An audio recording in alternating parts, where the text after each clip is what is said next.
wanted to say something about how to talk about God, as I feel it's in the cultural air at the moment, and is, in a way, quite a challenge. It's a challenge that has emerged in what you might call post-liberalism, the realization that reason and proof, these great liberal values, don't reveal all of reality to us.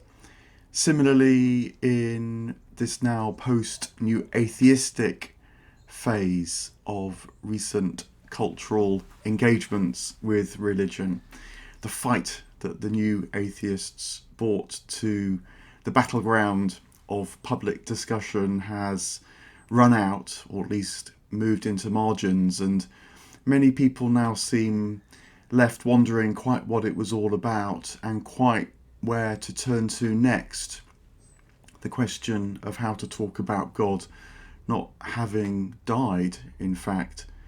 And you partly see this, I think, in the odd state of affairs in which often it's now the religiously wary who make the most alive religious comments.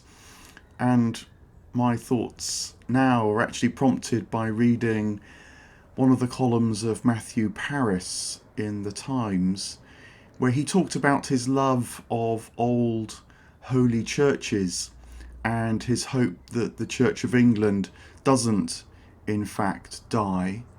And it made me wonder whether he was implicitly seeing something and almost naming something that many church people, certainly church leaders, don't quite see, because without the encumbrances of tribal religion and anxiety about the future of the church, Matthew Paris, even as a declared agnostic, is able to feel something of the divine in these places, though struggles to know quite how to talk about that.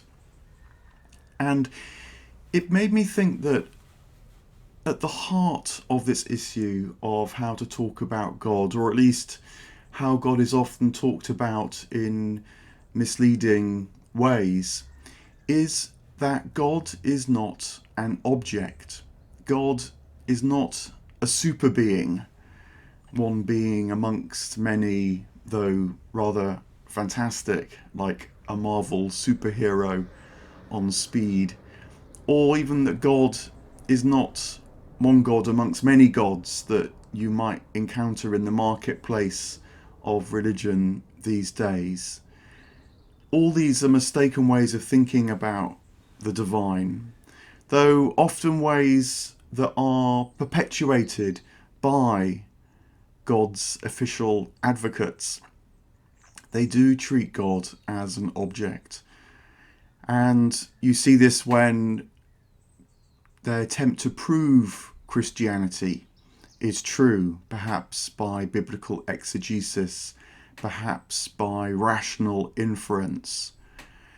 And this is a mistake because it treats God as an object over there who can be looked at like something in a test tube or as an equation, and is therefore at heart scientistic, but paradoxically trying to do something that science itself never really tries to do, because science isn't actually in the business of proving the nature of reality, which of course is what any discussion about God must be engaged with, but really is about finding evidence for models of reality. And so when you try to prove that Christianity is true, what you're really trying to do is prop up your particular model of Christianity and of distancing yourself, therefore, from the subject of Christianity, which is the divine. Turning God into an object in the effort to prove its reality always ends up feeling a bit alienating in the scramble to find a better proof, more evidence, and so on. It also is deeply connected to the positivistic approach to the divine, which tries to look to metrics like success or growth, as if that somehow displays the truth of God. But of course, the kingdom of God, to use the Christian expression, is not like an earthly empire that's measured and assessed by its spread across history. Although, of course, many Christians do implicitly or even explicitly feel as if the truth of Christianity is measured by its growth and success. But these positivistic metrics are similarly deeply bound up with the period in which we live, and much as growth doesn't deliver the happiness in an economic or material sense, so treating spiritual happiness as if it can be found through growth doesn't work either.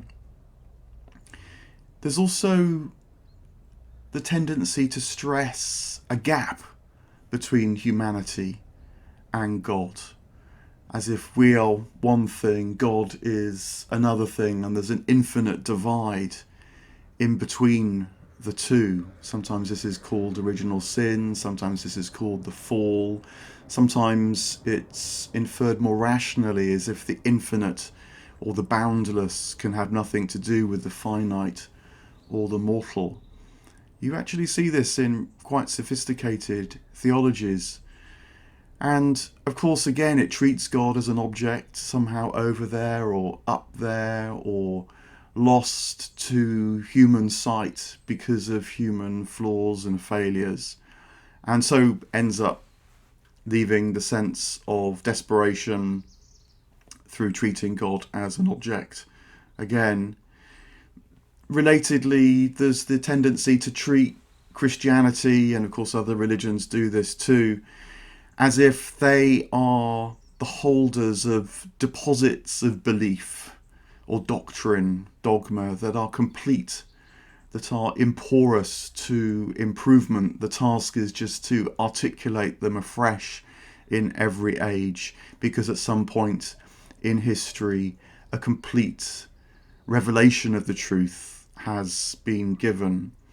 But this too treats religion and therefore the divine into an object of knowledge, and turns religion into a kind of power game, again that carries striking parallels with earthly politics, as if religion were like a nation state that must defend itself against the incursion of other religions stroke nation states, maybe build up alliances with similar expressions of the truth, but to fight those expressions of the truth that feel somehow undermining.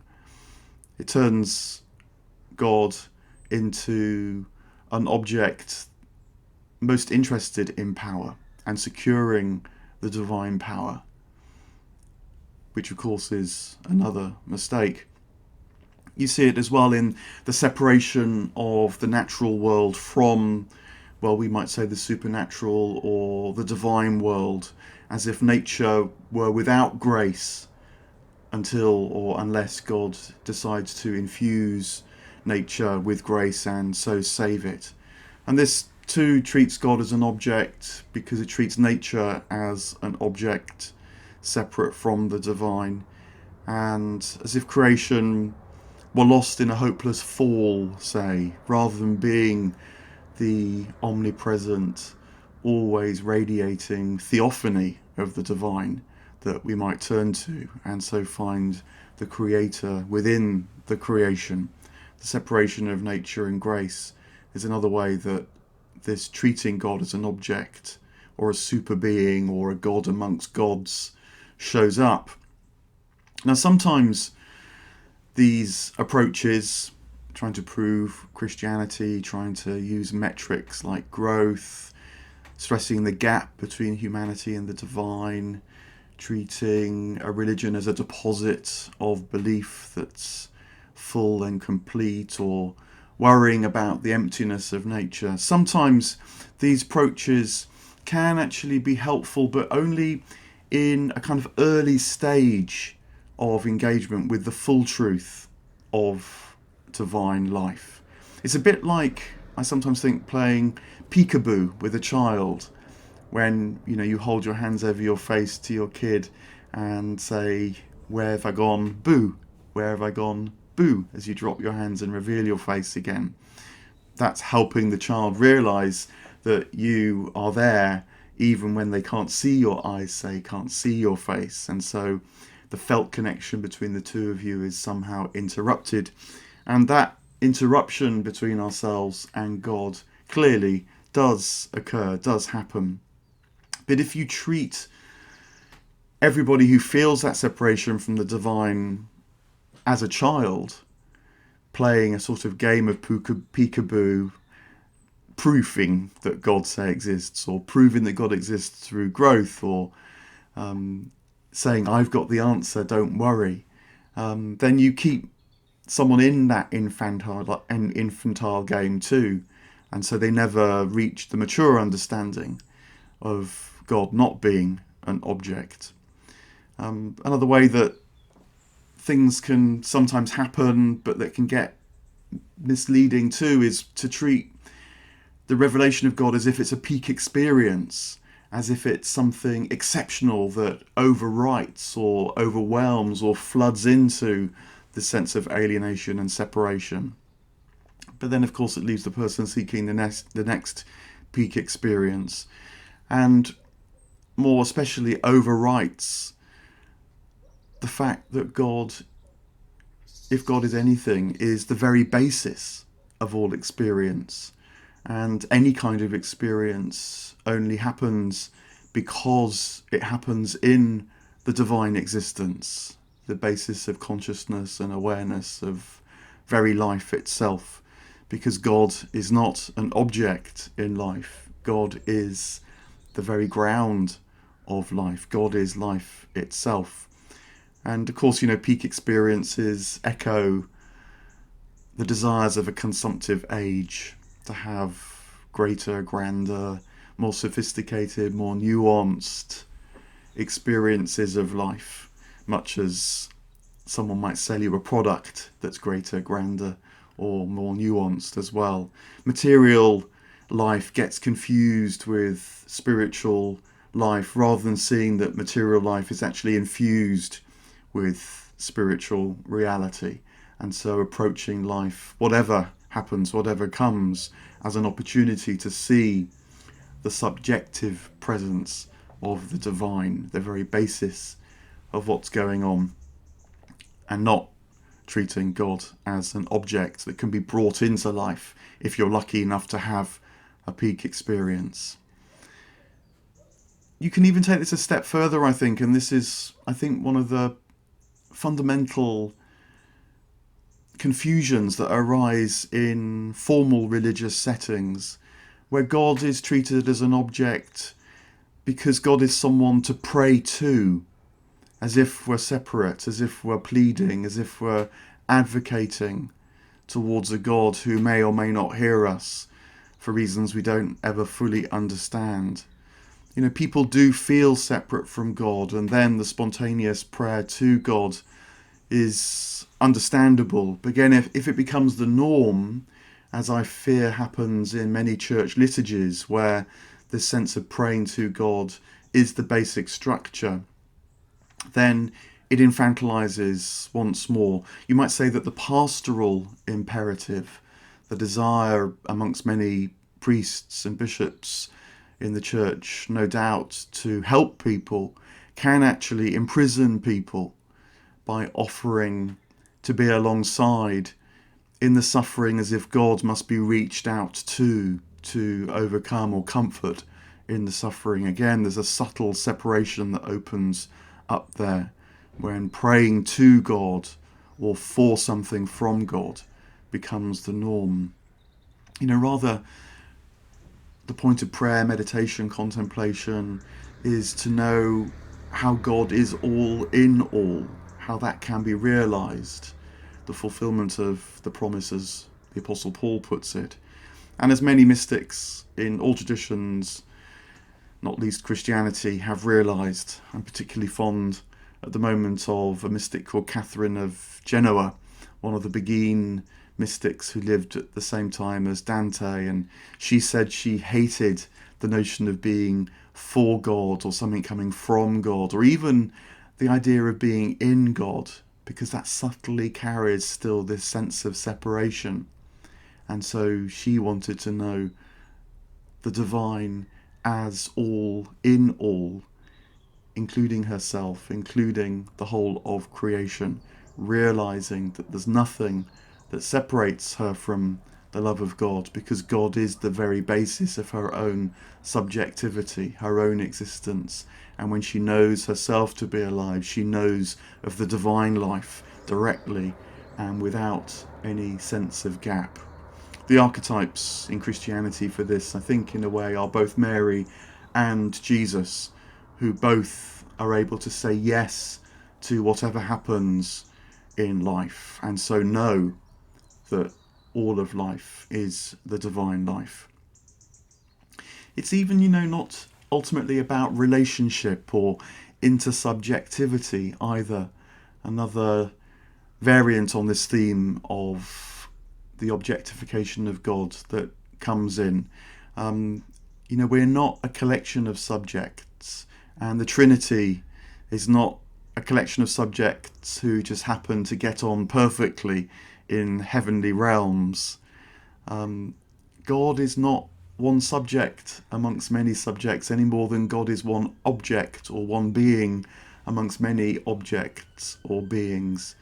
God is subjectivity itself, and the unity of that vision emerges as the sense of separation lessens, not as it's overcome, but as it's realised to have always been a false sense. Dante's vision of this is typical amongst the mystics. It's what he learns in paradise, which he says in a way is the most difficult thing to learn, but not because it's beyond reach, but because it is close and basic within ourselves, that as we become more and more ourselves, so we realise that we're always already one with the divine. And so Dante knows that the love which has so powerfully shaped his life, the intellect that has so powerfully directed his life, was all along the divine love and the divine intellect that he could fall into. Now, there is the need to exercise the intellect and to guide the desire, of course. And so this takes us into the mystical traditions that offer routes to shaping our appreciation of this basic truth of God's omnipresent subjectivity, which is the basis of our being. One of the most best known approaches is the so-called apophatic, as it were, clearing up the perception by expressing what God is not. So when someone says God is immortal, they're not saying anything positive about God, they're just saying whatever God might be, we know that God is not mortal. When someone says God is invisible, they're saying that whatever God might be, God is not empirically visible like a tree.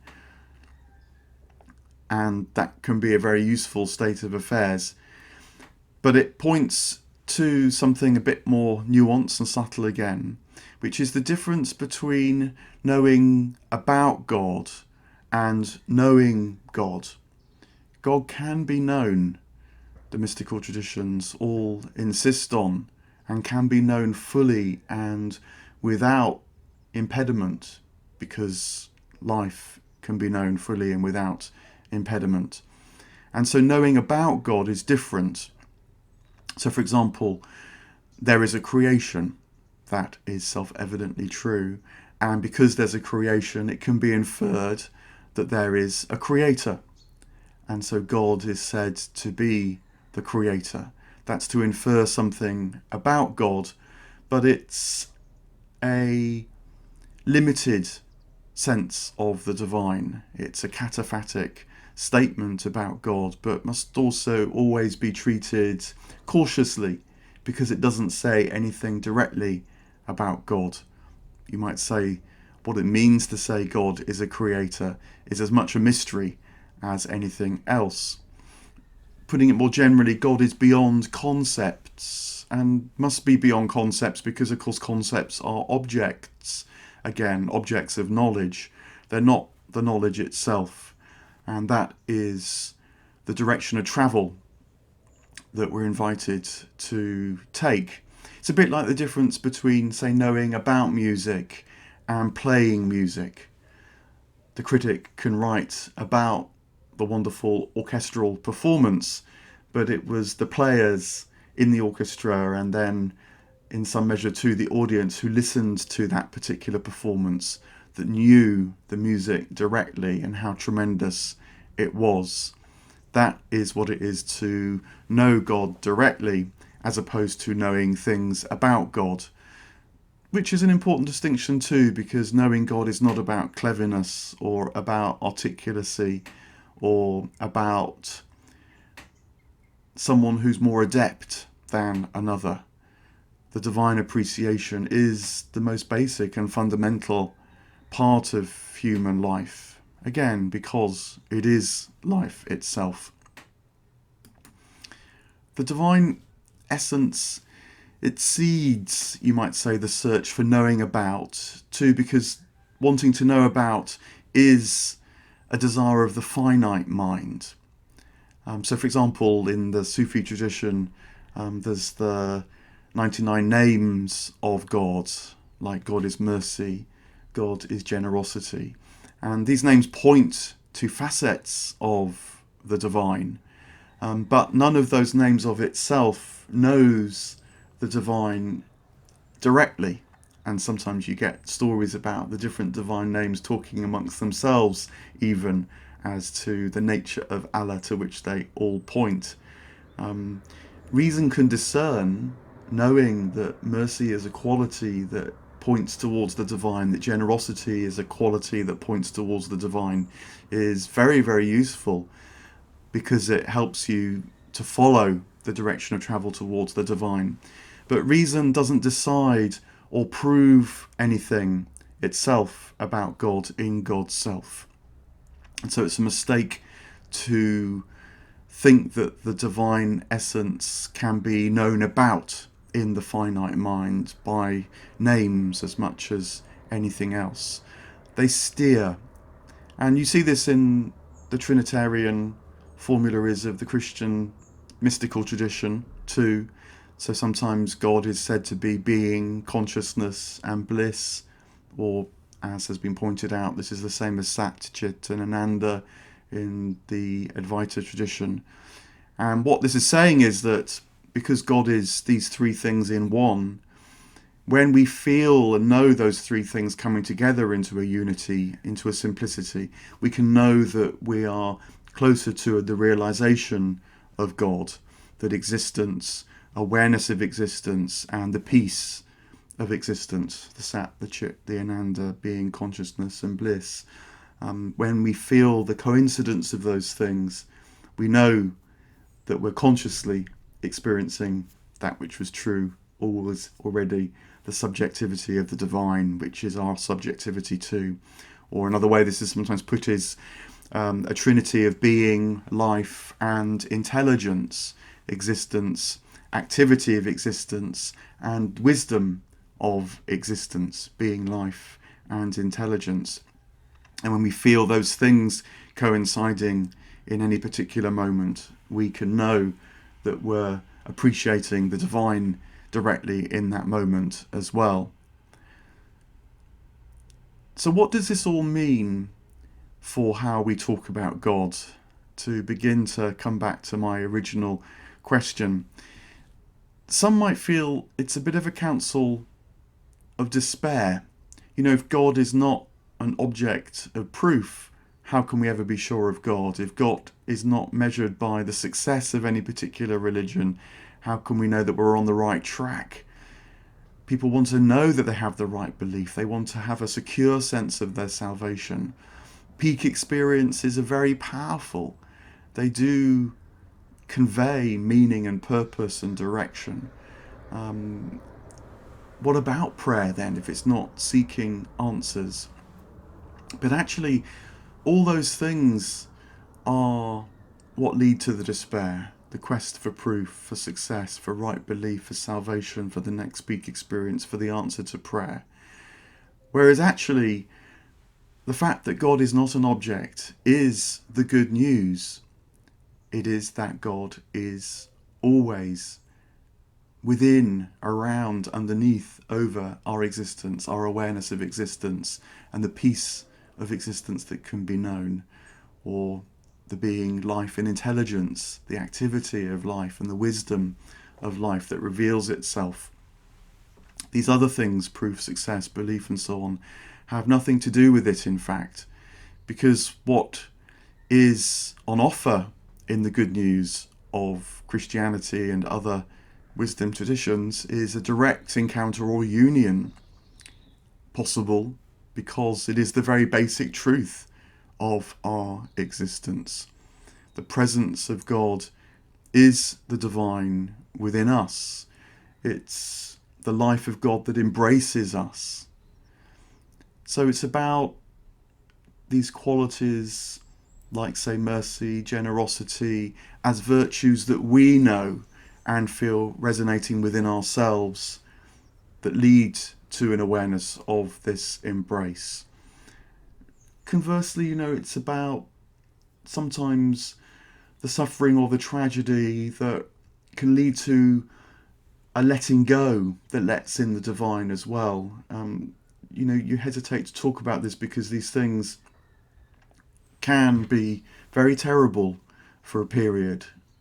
Suffering is a real thing, and it's always wise to be wary when trying to talk about what's more than the suffering. But on the other hand, people that experience tragedies also know that there's more than the tragedy, that the tragedy itself somehow opened up to them. This is part of the mystery of divine subjectivity. It's radically intimate, you might say. It's only known when it's known directly of itself, not when it's explained, not when it's talked about, not when it's anticipated. Experience itself is what is the revelation. And you can even go so far as to say it's not communicable, but for that very reason is utterly discoverable. It's not something that exists on the other side of a right communication of truth, but is known by plunging directly into life now, saying yes to whatever might be happening. And so being found as the most intimate thing. It's why there are many parallels between the mystical realization of divine subjectivity and love.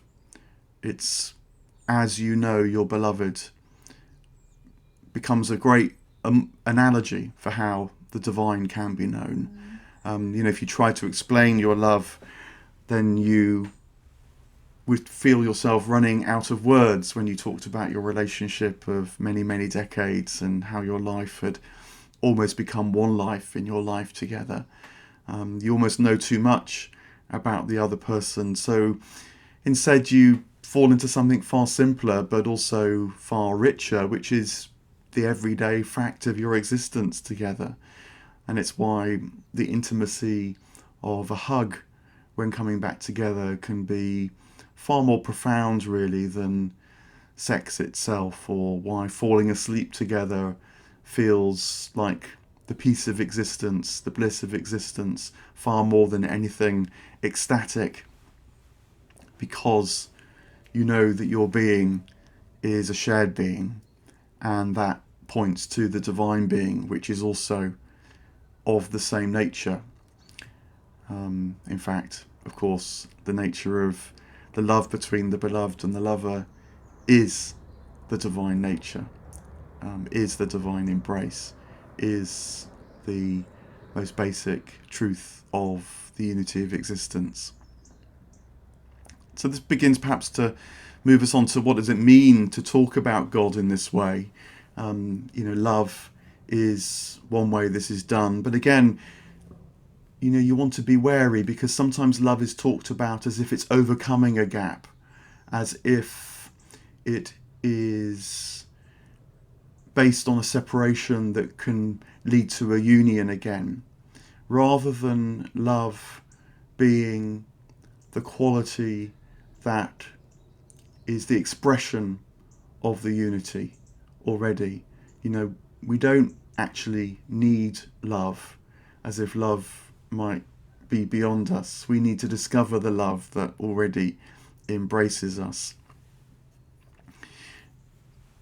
What this means for talking about God then is to point to the simplicity of this nature of being. We need to recognize what is always already the truth, rather than feeling we need to discover something that has lain beyond us. It's why in Enlightenment traditions or awakening traditions, there's always a sense after the awakening, after the enlightening, that all the struggle and journeying and so on before was somehow superfluous. It kind of was and wasn't. It probably was working something out, ultimately to let it go and realise the simple truth that was there all along. It's why someone in a tradition that talks more about epiphany or conversion, like Christianity, would tell the story of their struggle, but then the conversion, the epiphany, is that which brings the light, and so is known as the goal of all that struggle. The art is to help ourselves to know ourselves as we are, which is very often why in these wisdom traditions the greatest question is to ask yourself who you are, and to know that it's in the saying of the I am that the divine I am is known too. It's as simple as that, and goes all the way down in that way too. People know this not just by personal reflection, they know it in encounters with nature, they know it in relationships, they know it when they're doing their work, they know it in the arts, they know it in the sciences too, when there's the sense that science actually isn't really delivering proofs or evidence, but is a much more meditative undertaking that's delivering a sense of contact with reality itself. You see this particularly in the physical sciences, where we're at now, more than the biological sciences, but my physics tutor will remark that their physics, their study of the cosmos, is ultimately a spiritual undertaking, because at the end of the day, whatever results the experiment delivered, what they're left with is a sense of divine encounter. That is really, I think, what keeps them at the physics, because physics, in terms of what it delivers as scientific knowledge, is a slow process.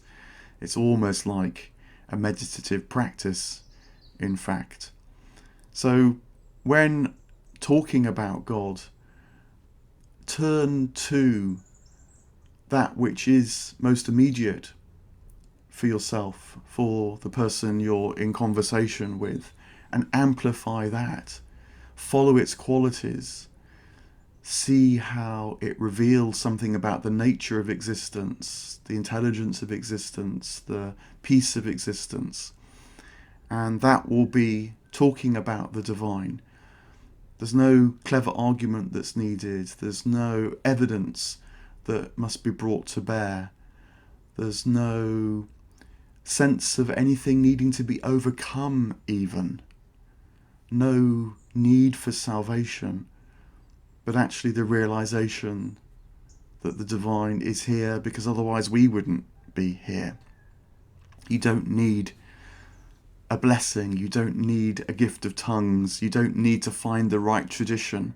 These things may well come and go on the way, they have their place in a particular moment, but really what you need most basically is life. And of course, you have life.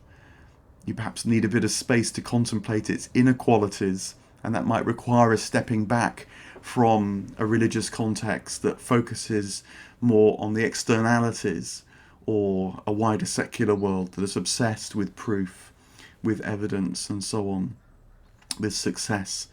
But the minute you step back from that is the minute you step back into the truth of life, and so can discover the divine presence.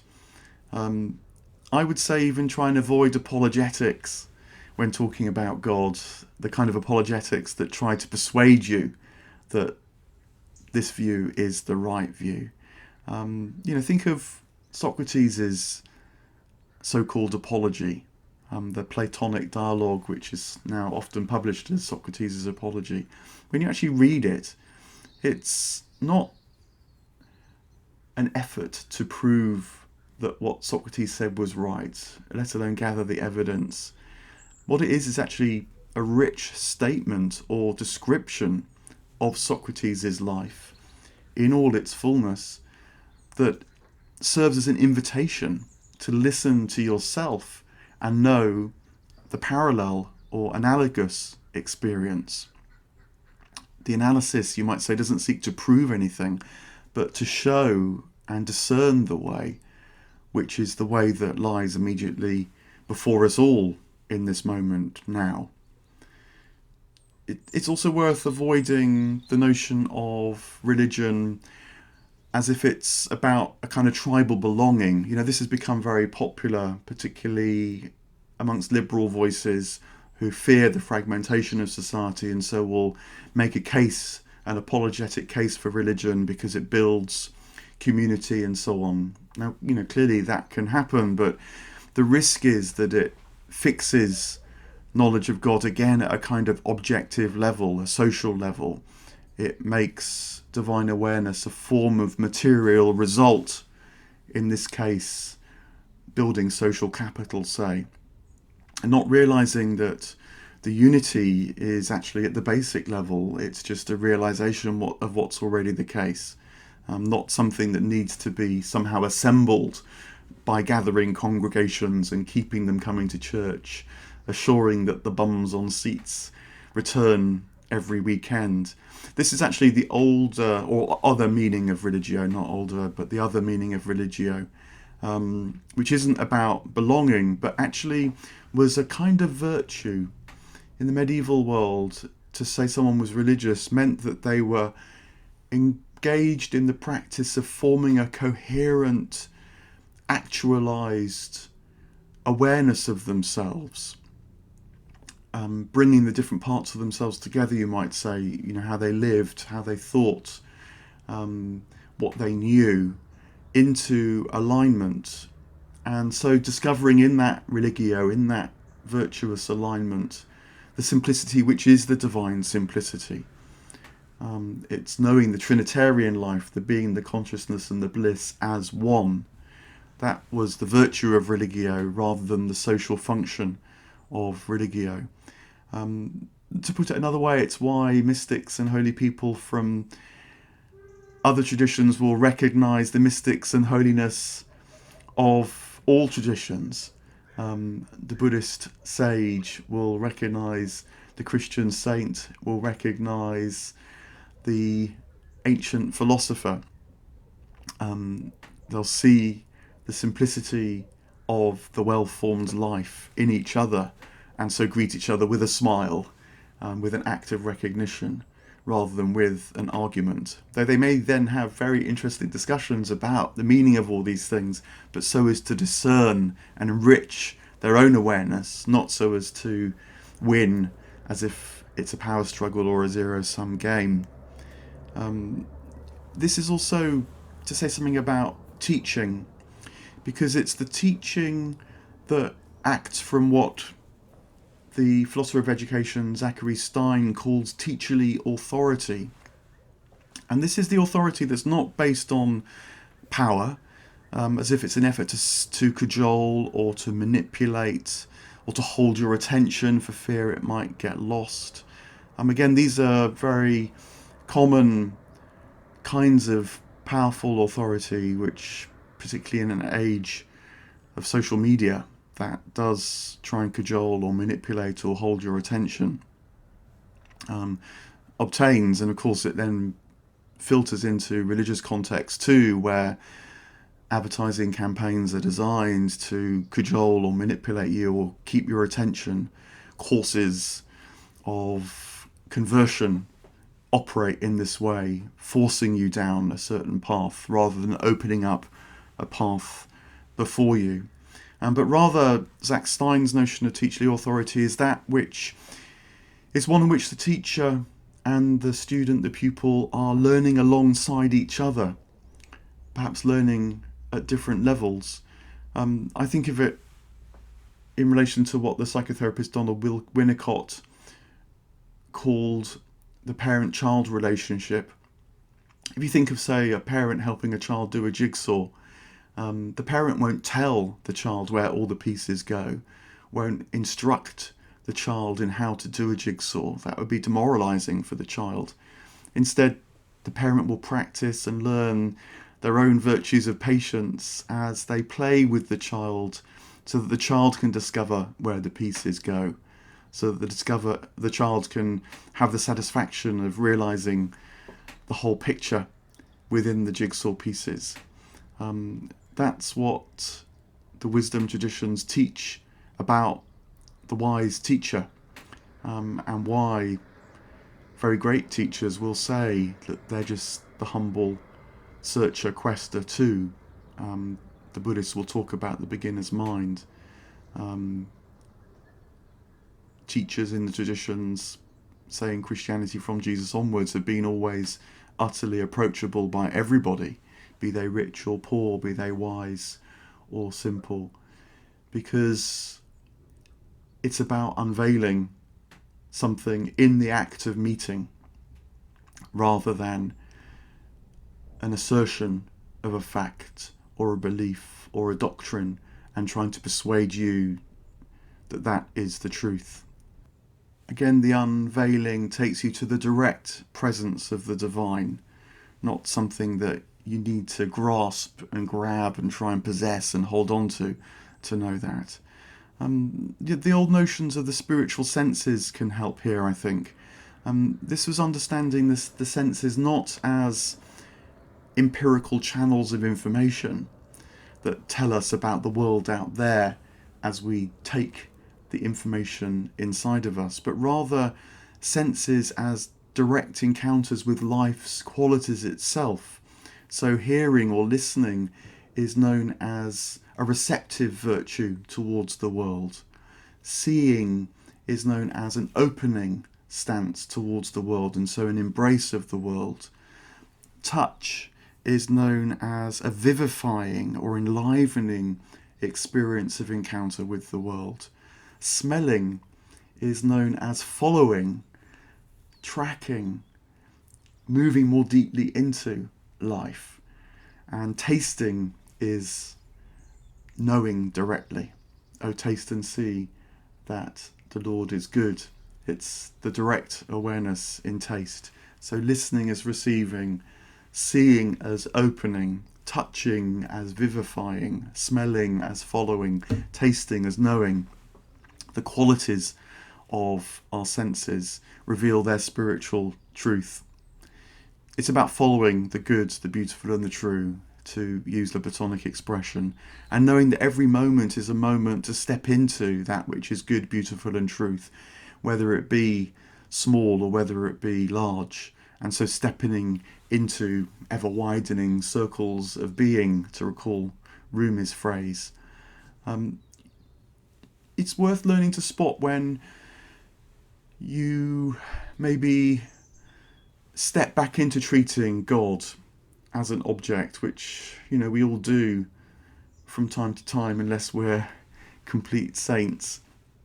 You know that you're treating God as an object once again when you become fearful, say, of moral judgment, when you feel guilt, when you feel shame. That's to say God is standing over you in that perception, which of course can't be true. God becomes an object when we become anxious about life, about what's going to happen tomorrow, about our loss of control, that is to say that existence is somehow going to be taken from us, which can't be the case. Another way in which God can slip back into being an object is when you become worried that you're on the wrong track or haven't understood something correctly, when you feel lost or alone, of course. These things happen, but don't worry that they happen, or when they do happen, notice the worry and notice there's something to discover more than the worry of that particular moment. The Sufi mystic Ibn Arabi put this wonderfully well when he said, even when you feel you're walking away from God, what you're actually doing is discovering more about the boundless expanse of the divine, and that will become clear in time. So trust that.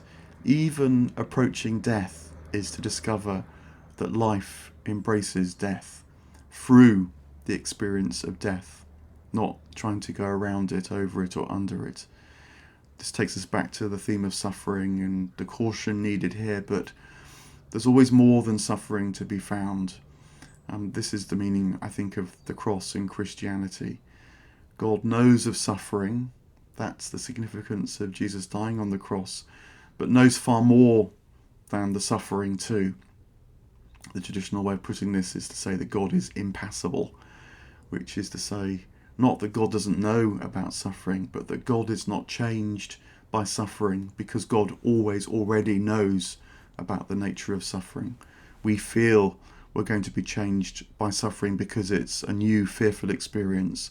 That's not so in the divine experience, which has always said yes to experience because it is the origin of experience.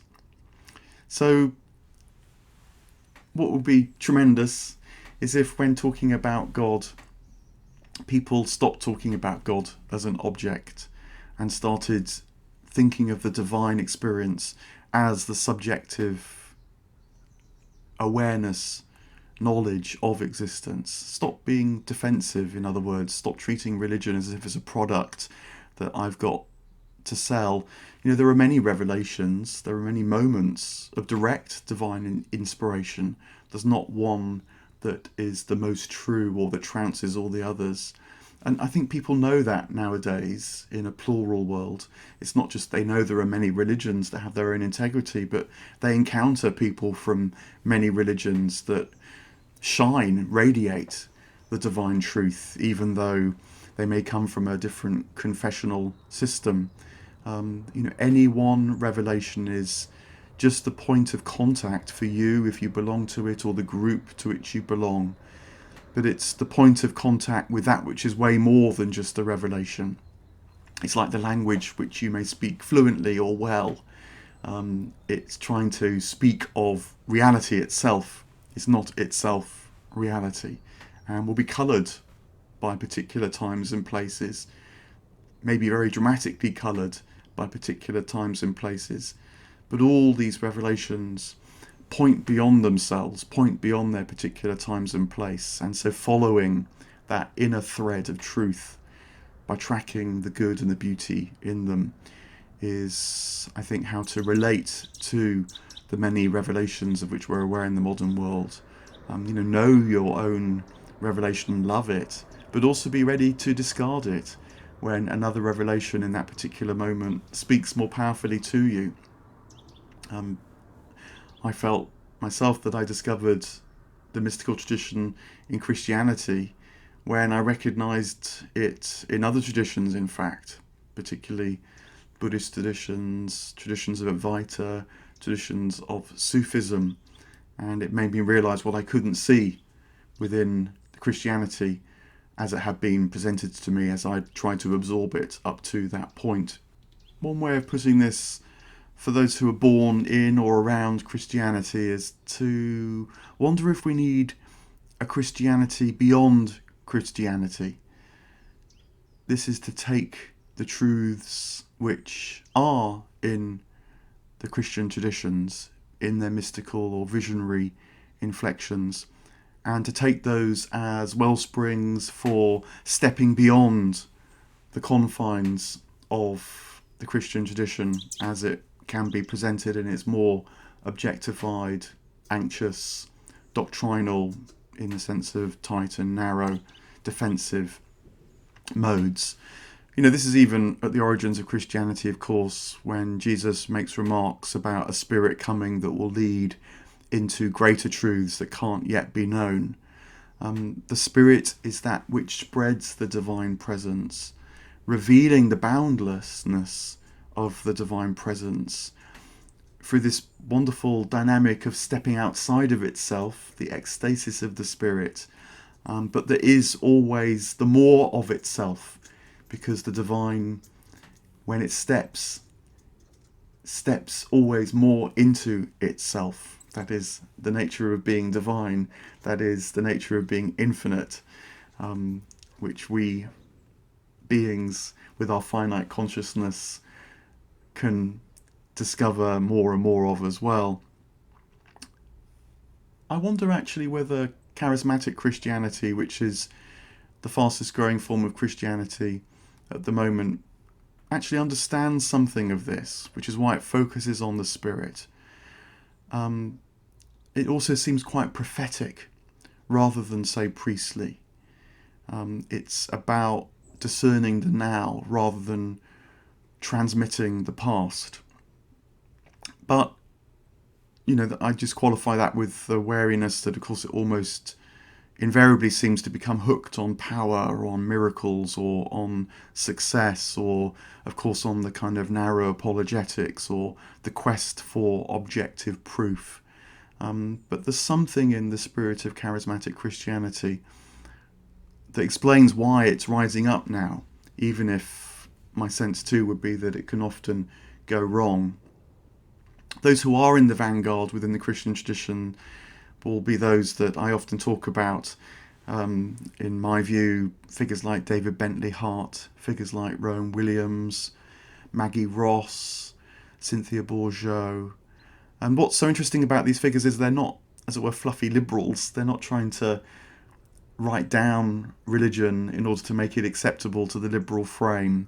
They're often not ordained as well, so they're not feeling defensive about the church. But what they have grasped that this God is not an object. God is the subjectivity of our direct experience, and so can be known in that way. God is the fullness of life, the being, the consciousness, and the bliss. And they're also, I think, future, not past orientated. They know the tradition, but they realise that tradition has open qualities. It's about detecting intimations of the fullness to come known in the now. And so staying with the now through that detection and being led into a future fullness. They learn how desire is desire for the ultimate good. They know that longing for more is to be on the threshold of knowing it all, not knowing about it all, not knowing how gap and separation is overcome, but knowing the dissolution of gap and separation in the union of which the mystical traditions speak. And of course they always have an expansive engagement with other traditions. Bentley Hart, Rowan Williams, Cynthia Bourgeot, Maggie Ross, they're very interested in other traditions because they realise that that encounter can reawaken, revivify, return to the origin of your own tradition. They recognise what figures like Julian of Norwich or Meister Eckhart were always saying all along by the contemporary encounter with Advaita or with Buddhism or with Sufism. That too is a vision of the future, I think, a Christianity beyond Christianity. It won't, I think, be reflected in institutional forms of religiosity, organisational forms, because people turn to institutional and organisational forms of religiosity to defend themselves against their fears. But it will be discovered in these more marginal mystical figures and groups of people coming together to read from the spiritual traditions of other religions, to know themselves more fully by encountering across spiritual divides, because ultimately there is no spiritual divide when you're on the spiritual path, because all spiritual questing can only lead to the telos, the goal of the spiritual quest, which is present already. So talk about God as participating in an already fulfilled promise. The issue is not if we discover God, whether God can be proved, is there evidence, what's the metrics of success, what's the clever argument that joins the dots. All these ifs can go. The question is how? How can we realise, discern what's already the case? And that's the good news. It's just the most basic inference of monotheism. If God is all, then everything is always already in the all. To not be in God, to be separate from God, to be on the other side of an infinite gap from God, wouldn't be to be lost. It would be to tumble out of existence altogether. Knowing God, talking about God, must always return to this simplicity, because it's about knowing yourself, not things about yourself. It's about knowing life, not things about life, although things about life will show themselves too. It's about knowing existence, although the tremendous glory of existence will open up as well. We don't need anything, though everything is there to be known and may be sensed even in a dusty old parish church, which was imagined and raised in an age before the modern obsession with truth, with growth, with evidence, and so is felt in the stones and in the arches and in the way the light comes through the window, which the innocent post-religious figure like a Matthew Paris may detect and so want to talk about God in this way.